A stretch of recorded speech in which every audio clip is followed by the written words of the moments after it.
Capítulo 24. El Templo de Dios. El pasaje bíblico que más que ninguno había sido el fundamento y el pilar central de la fe adventista era la declaración: hasta 2300 tardes y mañanas, entonces será purificado el santuario. Daniel 8:14. Estas palabras habían sido familiares para todos los que creían en la próxima venida del Señor. La profecía que encerraban era repetida como santo y seña de su fe por miles de bocas. Todos sentían que sus esperanzas más gloriosas y más queridas dependían de los acontecimientos en ella predichos. Había quedado demostrado que aquellos días proféticos terminaban en el otoño del año 1844. En común con el resto del mundo cristiano, los adventistas creían entonces que la tierra, o alguna parte de ella, era el santuario. Entendían que la purificación del santuario era la purificación de la tierra por medio del fuego del último y supremo día, y que ello se verificaría en el segundo advenimiento. De ahí que concluyeran que Cristo volvería a la tierra en 1844. Pero el tiempo señalado había pasado, y el Señor no había aparecido. Los creyentes sabían que la palabra de Dios no podía fallar. Su interpretación de la profecía debía estar pues errada. Pero ¿dónde estaba el error? Muchos cortaron sin más ni más el nudo de la dificultad, negando que los 2300 días terminasen en 1844. Este aserto no podía apoyarse con prueba alguna, a no ser con la de que Cristo no había venido en el momento en que se le esperaba. Alegábase que si los días proféticos hubiesen terminado en 1844, Cristo habría vuelto entonces para limpiar el santuario mediante la purificación de la tierra por fuego, y que como no había venido, los días no podían haber terminado. Aceptar estas conclusiones equivalía a renunciar a los cómputos anteriores de los períodos proféticos. Se había comprobado que los 2300 días principiaron cuando entró en vigor el decreto de Artajerjes, ordenando la restauración y edificación de Jerusalén en el otoño del año 457 a.C. Tomando esto como punto de partida, había perfecta armonía en la aplicación de todos los acontecimientos predichos en la explicación de ese período, hallada en Daniel 9, 25 al 27. 69 semanas, o los 483 primeros años de los 2300 años, debían alcanzar hasta el Mesías, el ungido, y el bautismo de Cristo y su unción por el Espíritu Santo. En el año 27 de nuestra era, cumplían exactamente la predicción. En medio de la 70ª semana, el Mesías había de ser muerto. 3 años y medio después de su bautismo, Cristo fue crucificado. En la primavera del año 31, las 70 semanas o 490 años les tocaban especialmente a los judíos. Al fin del período, la nación selló su rechazamiento de Cristo con la persecución de sus discípulos, y los apóstoles se volvieron hacia los gentiles en el año 34 de nuestra era. Habiendo terminado entonces los 490 primeros años de los 2300, quedaban aún 1810 años. Contando desde el año 34, 1810 años llegan a 1844. Entonces había dicho el ángel: será purificado el santuario. Era indudable que todas las anteriores predicciones de la profecía se habían cumplido en el tiempo señalado. En ese cálculo todo era claro y armonioso, menos la circunstancia de que en 1844 no se veía acontecimiento alguno que correspondiese a la purificación del santuario. Negar que los días terminaban en esa fecha equivalía a confundir todo el asunto y abandonar creencias fundadas en el cumplimiento indudable de las profecías. Pero Dios había dirigido a su pueblo en el gran movimiento adventista. Su poder y su gloria habían acompañado la obra, y Él no permitiría que ésta terminase en la obscuridad y en un chasco, para que se la cubriese de oprobio como si fuese una mera excitación mórbida y producto del fanatismo. No iba a dejar su palabra envuelta en dudas e incertidumbres. Aunque muchos abandonaron sus primeros cálculos de los períodos proféticos y negaron la exactitud del movimiento basado en ellos, otros no estaban dispuestos a negar puntos de fe y de experiencia que estaban sostenidos por las Sagradas Escrituras y por el testimonio del Espíritu de Dios. Creían haber adoptado en sus estudios de las profecías sanos principios de interpretación, y que era su deber atenerse firmemente a las verdades ya adquiridas y seguir en el mismo camino de la investigación bíblica. Orando con fervor, volvieron a considerar su situación y estudiaron las Santas Escrituras para descubrir su error.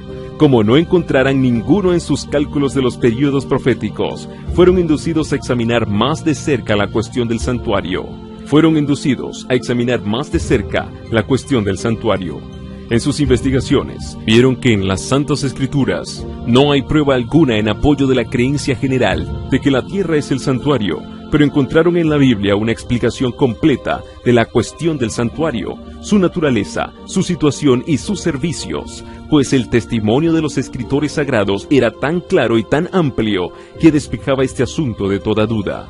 El apóstol Pablo dice en su epístola a los Hebreos: en verdad el primer pacto también tenía reglamentos del culto y su santuario, que lo era de este mundo, porque un tabernáculo fue preparado, el primero, en que estaban el candelabro y la mesa y los panes de la proposición, el cual se llama el lugar santo, y después del segundo velo, el tabernáculo que se llama el lugar santísimo, que contenía el incensario de oro y el arca del pacto cubierta toda en derredor de oro, en la cual estaba el vaso de oro que contenía el maná, y la vara de Aarón que floreció, y las tablas del pacto, y sobre ella los querubines de gloria, que hacían sombra al propiciatorio. Hebreos 9, 1 al 5.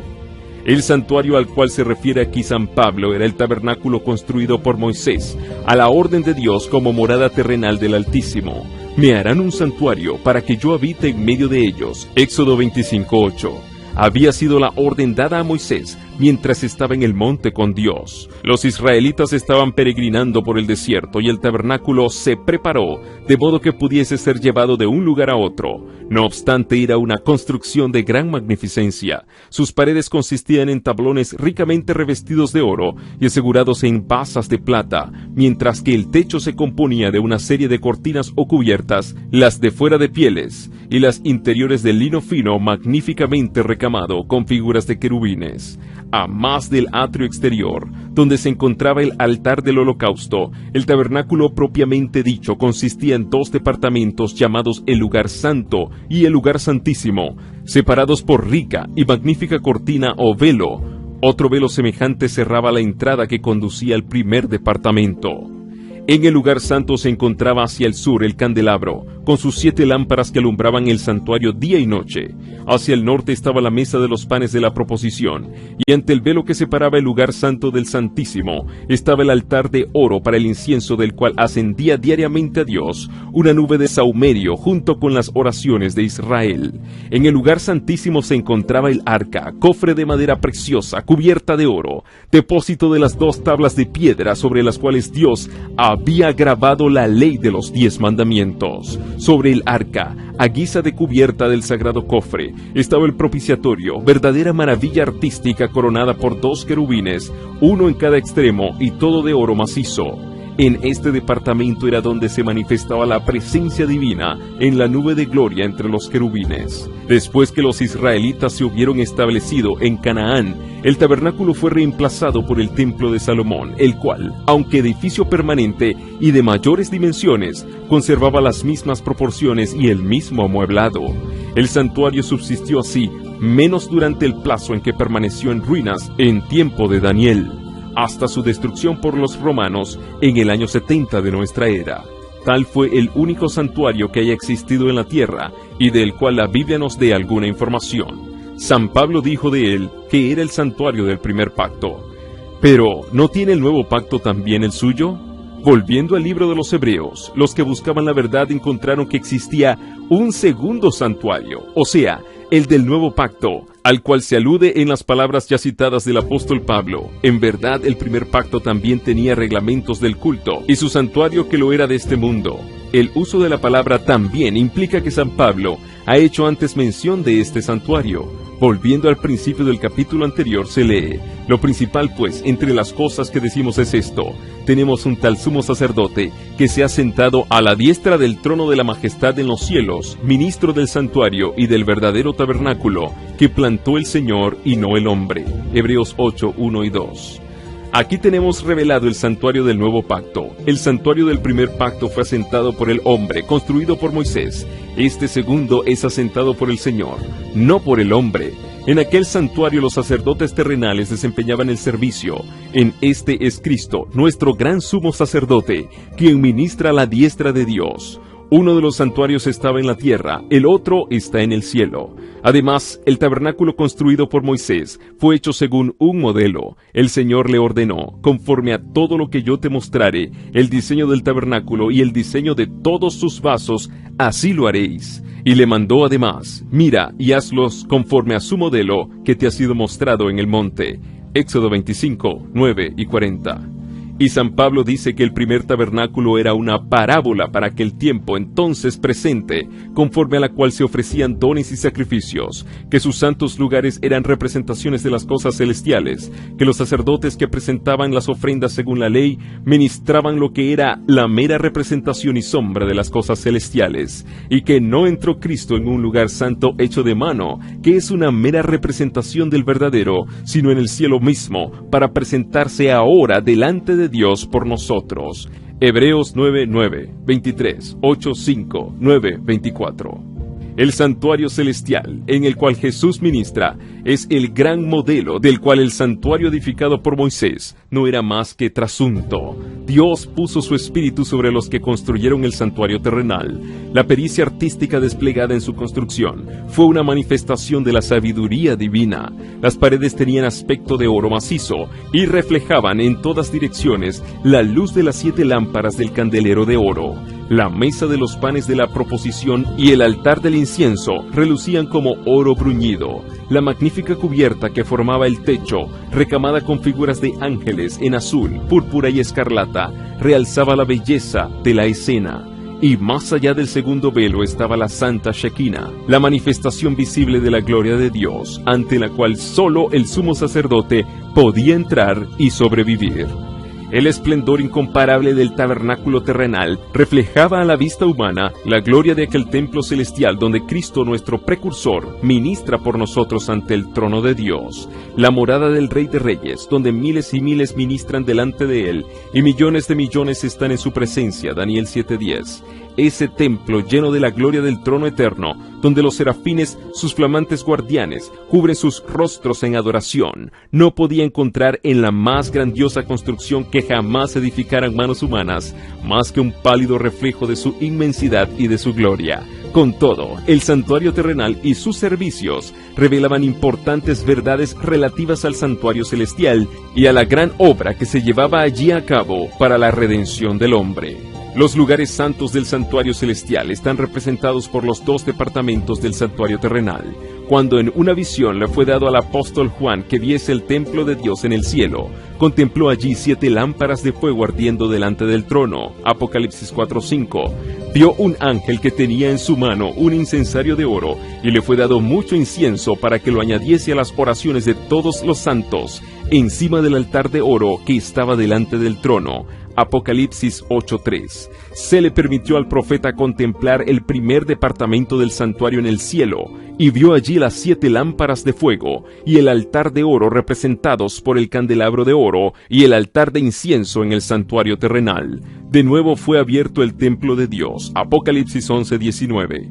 Y miró hacia adentro del velo anterior, el lugar santísimo. Allí vio el arca de su pacto, representada por el cofre sagrado construido por Moisés para guardar la ley de Dios. Así fue como los que estaban estudiando ese asunto encontraron pruebas irrefutables de la existencia de un santuario en el cielo. Moisés hizo el santuario terrenal según un modelo que le fue enseñado. San Pablo declara que ese modelo era el verdadero santuario que está en el cielo, y San Juan afirma que lo vio en el cielo.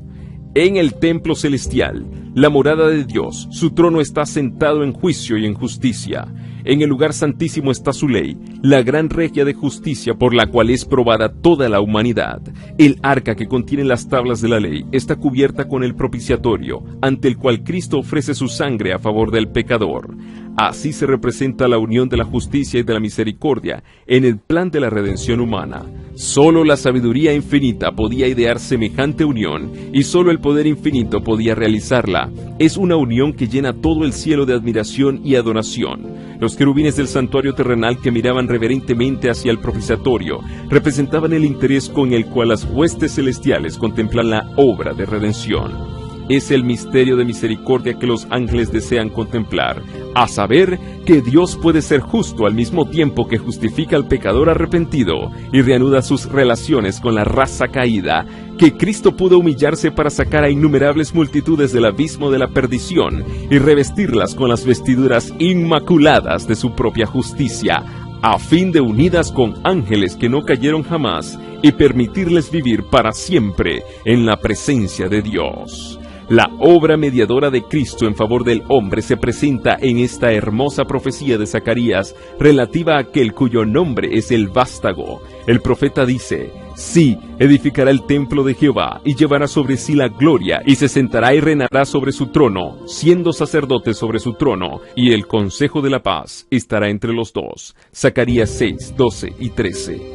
Sí, edificará el templo de Jehová. Por su sacrificio y su mediación, Cristo es el fundamento y el edificador de la iglesia de Dios. El apóstol Pablo le señala como la piedra principal del ángulo, en la cual todo el edificio, bien trabajado consigo mismo, va creciendo para ser un templo santo en el Señor, en quien dice: vosotros también sois edificados juntamente para ser morada de Dios en virtud del Espíritu. Efesios 2, 20 al 22. Y llevará sobre sí la gloria.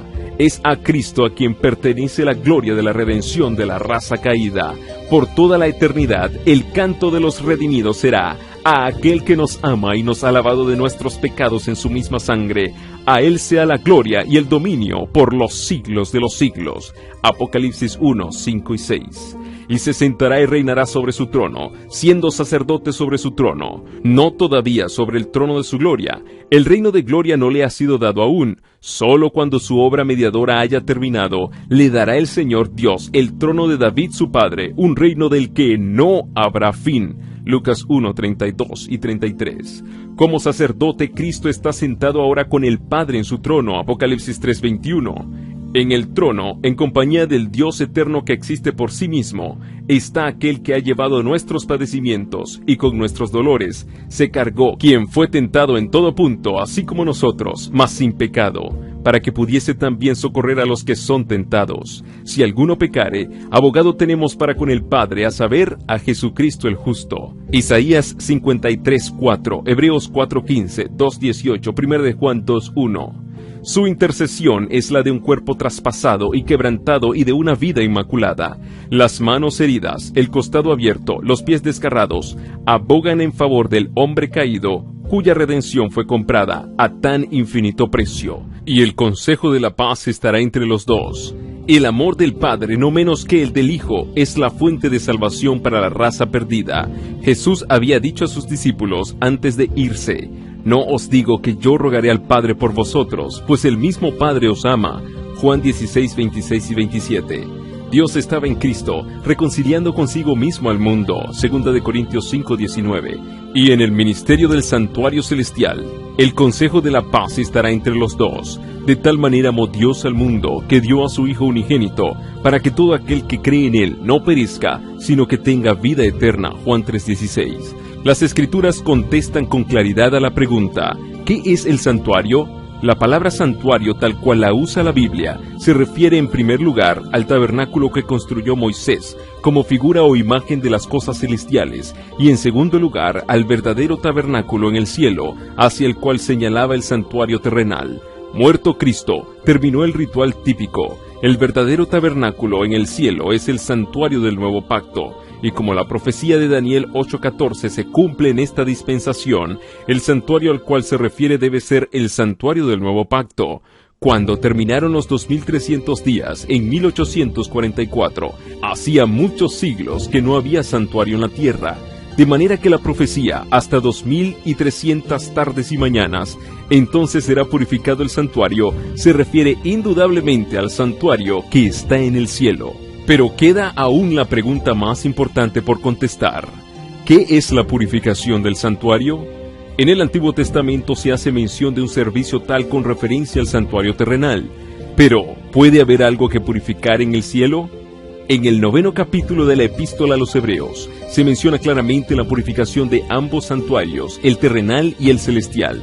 Según la ley, casi todas las cosas son purificadas con sangre, y sin derramamiento de sangre no hay remisión. Fue pues necesario que las representaciones de las cosas celestiales fuesen purificadas con estos sacrificios, pero las mismas cosas celestiales con mejores sacrificios que estos. Hebreos 9, 22 y 23. A saber, la preciosa sangre de Cristo. En ambos servicios, el típico y el real, la purificación debe efectuarse con sangre, en aquel con sangre de animales, en este con la sangre de Cristo. San Pablo dice que la razón por la cual esta purificación debe hacerse con sangre es porque sin derramamiento de sangre no hay remisión. La remisión, o sea, el acto de quitar los pecados, es la obra que debe realizarse. Pero ¿cómo podía relacionarse el pecado con el santuario del cielo o con el de la tierra? Puede saberse esto estudiando el servicio simbólico, pues los sacerdotes que oficiaban en la tierra ministraban lo que es la mera representación y sombra de las cosas celestiales. Hebreos 8:5. El servicio del santuario terrenal consistía en dos partes. Los sacerdotes ministraban diariamente en el lugar santo, mientras que una vez al año el sumo sacerdote efectuaba un servicio especial de expiación en el lugar santísimo para purificar el santuario. Día tras día el pecador arrepentido llevaba su ofrenda a la puerta del tabernáculo y poniendo la mano sobre la cabeza de la víctima confesaba sus pecados, transfiriéndolos así figurativamente de sí mismo a la víctima inocente. Luego se mataba el animal. Sin derramamiento de sangre, dice el apóstol, no hay remisión de pecados. La vida de la carne en la sangre está. Levítico 17:11. La ley de Dios quebrantada exigía la vida del transgresor. La sangre que representaba la vida comprometida del pecador, cuya culpa cargaba la víctima, la llevaba el sacerdote al lugar santo y la salpicaba ante el velo, detrás del cual estaba el arca que contenía la ley que el pecador había transgredido. Mediante esta ceremonia, el pecado era transferido figurativamente por intermedio de la sangre al santuario. En ciertos casos, la sangre no era llevada al lugar santo, pero el sacerdote debía entonces comer la carne como Moisés lo había mandado a los hijos de Aarón, diciendo: «Dióla él a vosotros para llevar la iniquidad de la congregación». Levítico 10:17. Ambas ceremonias simbolizaban por igual la transferencia del pecado del penitente al santuario. Tal era la obra que se llevaba a cabo día tras día durante todo el año. Los pecados de Israel eran transferidos así al santuario y se hacía necesario un servicio especial para eliminarlos. Dios mandó que se hiciera una expiación por cada uno de los departamentos sagrados. Así hará expiación por el santuario, a causa de las inmundicias de los hijos de Israel y de sus transgresiones, con motivo de todos sus pecados. Y del mismo modo hará con el tabernáculo de reunión, que reside con ellos en medio de sus inmundicias. Debía hacerse también una expiación por el altar. Lo purificará y lo santificará a causa de las inmundicias de los hijos de Israel. Levítico 16:19. Una vez al año, en el gran día de las expiaciones, el sacerdote entraba en el lugar santísimo para purificar el santuario. El servicio que se realizaba allí completaba la serie anual de los servicios. En el día de las expiaciones, se llevaban 2 machos cabríos a la entrada del tabernáculo y se echaban suertes sobre ellos. La una suerte para Jehová y la otra para Azazel. El macho cabrío sobre el cual caía la suerte para Jehová debía ser inmolado como ofrenda por el pecado del pueblo, y el sacerdote debía llevar velo adentro la sangre de aquel y rociarla sobre el propiciatorio y delante de él. También había que rociar con ella el altar del incienso, que se encontraba delante del velo, y pondrá Aarón entrambas manos sobre la cabeza del macho cabrío vivo, y confesará sobre él todas las iniquidades de los hijos de Israel, y todas sus transgresiones, a causa de todos sus pecados, cargándolos así sobre la cabeza del macho cabrío, y le enviará al desierto por mano de un hombre idóneo, y el macho cabrío llevará sobre sí las iniquidades de ellos a tierra inhabitada. Levítico 16:21-22. El macho cabrío emisario no volvía al real de Israel, y el hombre que lo había llevado afuera debía lavarse y lavar sus vestidos con agua antes de volver al campamento. Toda la ceremonia estaba destinada a inculcar a los israelitas una idea de la santidad de Dios y de su odio al pecado, y además hacerles ver que no podían ponerse en contacto con el pecado sin contaminarse. Se requería de todos que afligiesen sus almas mientras se celebraba el servicio de expiación. Toda ocupación debía dejarse a un lado, y toda la congregación de Israel debía pasar el día en solemne humillación ante Dios, con oración, ayuno y examen profundo del corazón. El servicio típico enseña importantes verdades respecto a la expiación. Se aceptaba un sustituto en lugar del pecador, pero la sangre de la víctima no borraba el pecado, solo proveía un medio para transferirlo al santuario. Con la ofrenda de sangre, el pecador reconocía la autoridad de la ley, confesaba su culpa y expresaba su deseo de ser perdonado mediante la fe en un Redentor por venir, pero no estaba aún enteramente libre de la condenación de la ley. El día de la expiación, el sumo sacerdote, después de haber tomado una víctima ofrecida por la congregación, iba al lugar santísimo con la sangre de dicha víctima y rociaba con ella el propiciatorio encima mismo de la ley para dar satisfacción a sus exigencias. Luego, en calidad de mediador, tomaba los pecados sobre sí y los llevaba fuera del santuario. Poniendo sus manos sobre la cabeza del segundo macho cabrío, confesaba sobre él todos esos pecados, transfiriéndolos así figurativamente de él al macho cabrío emisario. Este los llevaba luego lejos y los consideraba como si estuviesen para siempre quitados y echados lejos del pueblo. Tal era el servicio, que se efectuaba como mera representación y sombra de las cosas celestiales, y lo que se hacía típicamente en el santuario terrenal, se hace en realidad en el santuario celestial. Después de su ascensión, nuestro Salvador empezó a actuar como nuestro sumo sacerdote. San Pablo dice, no entró Cristo en un lugar santo hecho de mano, que es una mera representación del verdadero, sino en el cielo mismo, para presentarse ahora delante de Dios por nosotros. Hebreos 9:24. El servicio del sacerdote durante el año en el primer departamento del santuario, adentro del velo que formaba la entrada y separaba el lugar santo del atrio exterior, representa la obra y el servicio a que dio principio Cristo al ascender al cielo. La obra del sacerdote en el servicio diario consistía en presentar ante Dios la sangre del holocausto, como también el incienso que subía con las oraciones de Israel. Así es como Cristo ofrece su sangre ante el Padre en beneficio de los pecadores, y así es como presenta ante Él, además, junto con el precioso perfume de su propia justicia, las oraciones de los creyentes arrepentidos. Tal era la obra desempeñada en el primer departamento del santuario en el cielo. Hasta allí siguieron los discípulos a Cristo por la fe cuando se elevó de la presencia de ellos. Allí se concentraba su esperanza, la cual, dice San Pablo, tenemos como ancla del alma, segura y firme, y que penetra hasta lo que está dentro del velo, a donde, como precursor nuestro, Jesús ha entrado por nosotros, constituido sumo sacerdote para siempre. Ni tampoco por medio de la sangre de machos de cabrío y de terneros, sino por la virtud de su propia sangre entró una vez para siempre en el lugar santo, habiendo ya hallado eterna redención. Hebreos 6, 19, 20, 9, 12. Este ministerio siguió efectuándose durante 18 siglos en el primer departamento del santuario. La sangre de Cristo ofrecida en beneficio de los creyentes arrepentidos les aseguraba perdón y aceptación cerca del Padre, pero no obstante sus pecados permanecían inscritos en los libros de registro. Como en el servicio típico había una obra de expiación al final del año, así también, antes de que la obra de Cristo para la redención de los hombres se complete, queda por hacer una obra de expiación para quitar el pecado del santuario.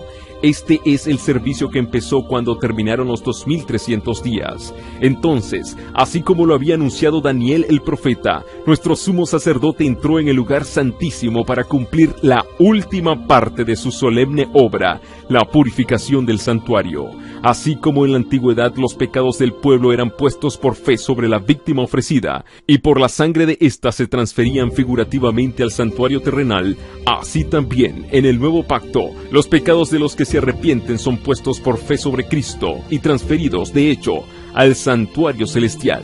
Y así como la purificación típica de lo terrenal se efectuaba quitando los pecados con los cuales había sido contaminado, así también la purificación real de lo celestial debe efectuarse quitando o borrando los pecados registrados en el cielo.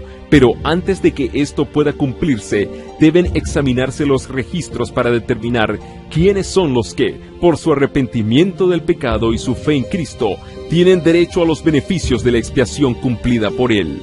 La purificación del santuario implica, por lo tanto, una obra de investigación, una obra de juicio. Esta obra debe realizarse antes de que venga Cristo para redimir a su pueblo, pues cuando venga, su galardón está con él, para que pueda otorgar la recompensa a cada uno según haya sido su obra. Apocalipsis 22:12. Así que los que andaban en la luz de la palabra profética vieron que en lugar de venir a la tierra al fin de los 2300 días, en 1844, Cristo entró entonces en el lugar santísimo del santuario celestial para cumplir la obra final de la expiación preparatoria para su venida. Se vio además que, mientras que el holocausto señalaba a Cristo como sacrificio y el sumo sacerdote representaba a Cristo como mediador, el macho cabrío simbolizaba a Satanás, autor del pecado, sobre quien serán colocados finalmente los pecados de los verdaderamente arrepentidos. Cuando el sumo sacerdote, en virtud de la sangre del holocausto, quitaba los pecados del santuario, los ponía sobre la cabeza del macho cabrío para Azazel.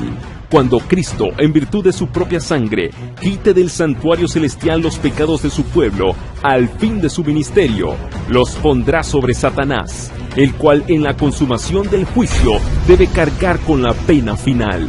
El macho cabrío era enviado lejos a un lugar desierto para no volver jamás a la congregación de Israel. Así también Satanás será desterrado para siempre de la presencia de Dios y de su pueblo, y será aniquilado en la destrucción final del pecado y de los pecadores.